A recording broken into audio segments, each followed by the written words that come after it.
একজন মানুষ লেখাপড়া না করেও কিভাবে একজন দক্ষ ইঞ্জিনিয়ার হতে পারেন, যা এই ভিডিওটি না দেখলে বুঝতেই পারবেন না।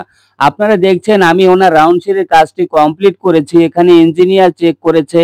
তবুও কিন্তু উনি নিজ দায়িত্বে কাজটি খুব সঠিকভাবে বুঝে নিচ্ছেন।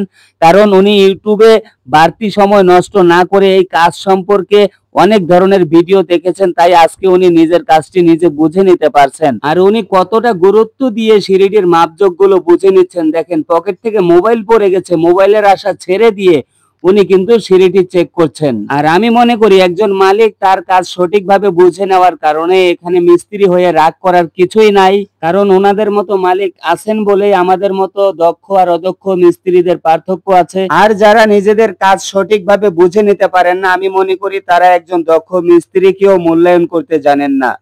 যেমন আমি আমার আগের ভিডিওতে বলেছিলাম, আব্দুর রহিম এবং রিপন আহমেদের কাজগুলো খুব সুন্দর। তো একজন দক্ষ মিস্ত্রিকে চিনতে হলে একজন মালিককেও দক্ষ হতে হয়, তা না হলে কিন্তু দক্ষ আর অদক্ষ মিস্ত্রির মধ্যে কোনো পার্থক্য থাকে না।